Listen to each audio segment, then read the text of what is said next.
Sir, ito po yung tumbong ko, sir. Oy, tumbong mo yan, sir. Oo, sir. Malangis-langis pa. Grabe naman yung tumbong mo, sir. Ang laki. Oo, sir. Tapos yung tumbong mo, kulubot pa, sir, ha?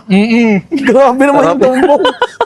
Ano nga yung ika nila, sir? Pag mahal mo, Pag mahal mo, kainin mo yung tumbong. Anong trip ang masarap? Edi, food trip! First time kong makatikim ng ganitong klaseng pagkain na yung simpleng mami ay may fusion ng gotong Batangas at nilalagyan pa ng iba't ibang klase ng pampabata at nakakatakot na mga putok bato na laman loob ng baboy at baka. Nasa halagang 80 pesos lang pwede mo nang matikman dito sa bayan ng Nobeleta. Ops, teka, huwag mo kakalimutan ha, na cars agent na ako dito sa Mitsubishi Manila Bay. Kaya ako nagbabalaki bumili ng mura at brand yung sasakyan, katulad nitong aming Montero, Expander, X-Force, L300, Triton Pickup at ang aming Mirage G4. I-PM nyo lang ako dito sa Facebook page ko o kaya tumawag kayo sa mga number na ito o kaya naman puntahan nyo ako mismo dito sa Mitsubishi Manila Bay. So paano, iintayin ko kayo mag-apply at mag-inquire sa akin ha.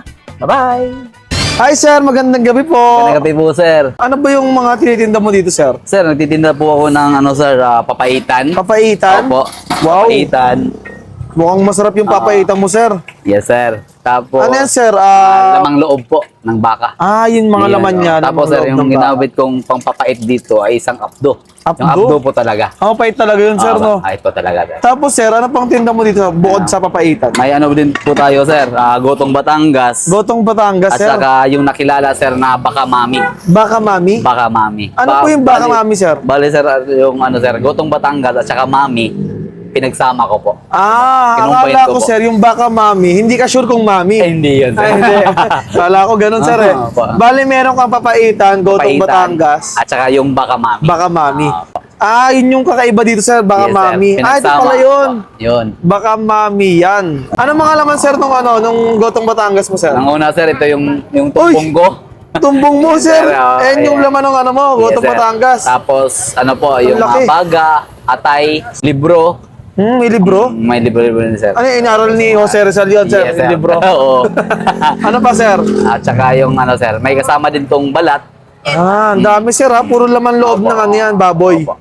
Tapos, sir, yung baka mami, anong laman nun? Yung baka mami, sir, ganun din, sir, lamang loob ng baka, sir. Ganun din. Kung Opo. ano yung nasa gotong Batangas, yun din. Doon po, opo. Okay, sige. Magkano yung sa mga order mo, sir? 80 lang, sir. 80 pesos 80 po. pesos bawat order. Yes, sir. Lahat na yun, sir. Lahat na yan, sir. Sige, sir. Order nga ako, sir, nung isang baka mami Baka yan. mami. Sige po. Para matikma ko yun, sir, yung tumbong mo, ha? Yeah. Ay, sir, anong oras ka nagbubukas dito pala? Bubukas kami dito, sir, from 6 a.m. to 9 p.m. po. Anong location nito, sir? Matatagpuan lang po ito, sir, sa Magdiwang Highway, Noveleta. Dito lang banda sa may tabi ng ano, no? Beside ng PTT Gasoline Station. Yun. Sige, Yeah. sir. Thank you po. Tikma ko na yan, sir. Okay. At eto na nga mga tropa, matitikman na nga natin yung pinagmamalaki ni Kuya na baka mami na fusion nga ng gotong Batangas at mami. Grabe guys, dito ka lang makakatikim ng ganito. Na for only 80 pesos lang to guys ha. Siyempre, sabaw muna yung titikman natin.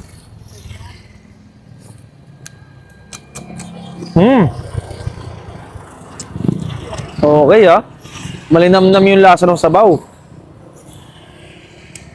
Sakto lang yung alat.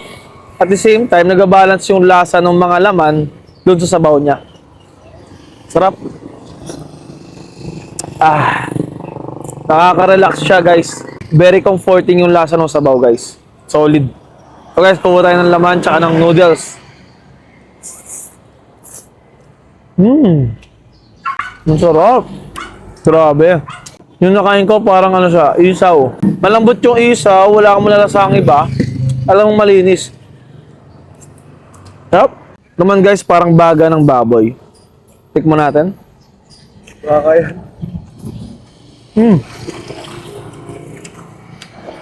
Sarap din. Ang kagandahan sa mga lamang loob nila guys, wala kang malalasang anggo. Malinis talaga yung pagkakagawa.